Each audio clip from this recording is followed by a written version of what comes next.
Tapovan park में हूँ। यहाँ पर हिंदुस्तान शिल्प महोत्सव का आयोजन किया गया है और यहाँ विभिन्न प्रकार के कलाकार आते हैं जो अपनी कला से लोगों के मन को मोह लेते हैं और अपनी कला का प्रदर्शन भी करते हैं।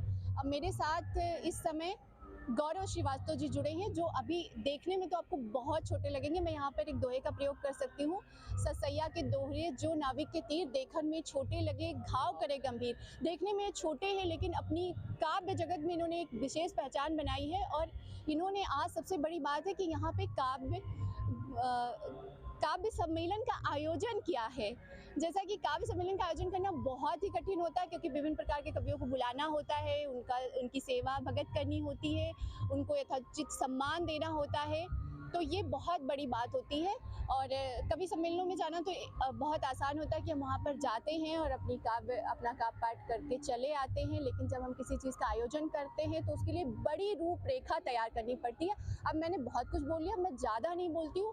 अब मैं गौरव जी की तरफ ही बढ़ती हूँ और उन्हीं से जानती हूँ क्या कुछ खास है उनमें। जी, बहुत बहुत धन्यवाद। आपने जैसा कि मेरे परिचय में बताया ना लिखी है, तो उन्होंने कहा, मैंने पूछा उनसे कि ये जो डॉक्टर कुमार विश्वास, आदरणीय शैलेश लोढ़ा जी, ये लोग मंच पे जाते हैं बड़े बड़े, ये कैसे मैं जा सकता हूँ?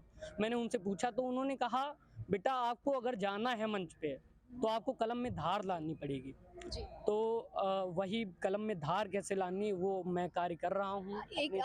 जैसे बहुत सारे कवि लिखते हैं तो उनकी कोई विधा होती है कि ये श्रृंगार का कवि है, ये सामाजिक सरोकार का कवि है, ये हास्य का कवि है। आप किस विधा में लिखते हैं? देखिए मैम, मैं जिस विधा को पकड़ के चल रहा हूँ वो विधा श्रृंगार रस की है, और ये इसलिए है क्योंकि इसके पीछे ये कारण रहा है क्योंकि आजकल जो मैंने देखा है, लोगों की सोच को देखा है, वो प्रेम का मतलब अलग ही निकाल लगते हैं। प्रेम देखिए, साधुकार प्रेम होता है, सात्विक प्रेम होता है। तो प्रेम की परिभाषा ऐसी होती कि प्रेम वो था एक ज़माने में, राधा कृष्ण का प्रेम हुआ करता था।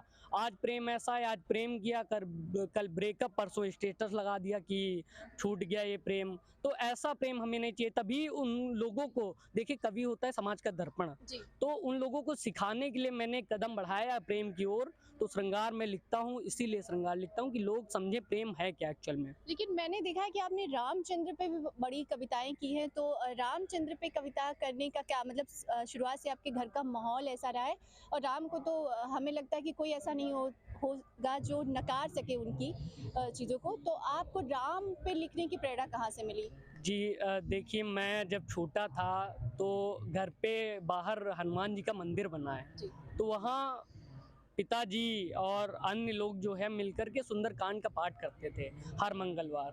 तो शुरुआत से ही मानस जुड़ी है हमारे घर से। दादी कहानियाँ सुनाया करती थी राम जी की, माता बताया करती थी कि उनका चरित्र कैसा है। घर पे पाठ होता था मानस का, और हर किसी त्योहार पे कहीं पाठ हो गया, किसी जन्म दिवस पर पाठ हो गया मानस का। तो राम से जुड़ी जो बातें हैं, और सबसे बड़ी बात ये है कि जब मैंने गुरुजी से सुना कि आप अगर काव्य में धार लाना चाहते हैं तो सबसे पहली बात ये है आप कुमार विश्वास जी को सुने, क्योंकि वो उस समय के, इस समय के सबसे बड़े कवि, पुरोधा कवि, जो देश विदेश हर जगह अपनी छाप छोड़ रहे हैं। तो कहा उनको देखो और उनके किस चरित्र को देखो, जो अपने अपने राम इस समय कर रहे हैं उसको देखो। तो उन्हीं से कहीं ना कहीं मुझे राम पर लिखने की, राम पर बोलने की, वैसे राम, भगवान श्री राम पे लिखना कठिन कार्य है। उन पे क्या मैं लिखूंगा, मैं तुच्छ कवि, मैं उन पे क्या उपमा।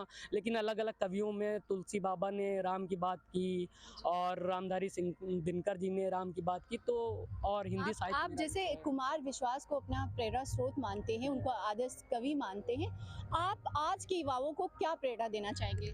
देखिए मैं आज के युवाओं को यही कहना चाहूँगा, चूँकि मैं श्रृंगार रस से हूँ, तो सबसे पहले ये नहीं कि आप प्रेम में भी हैं।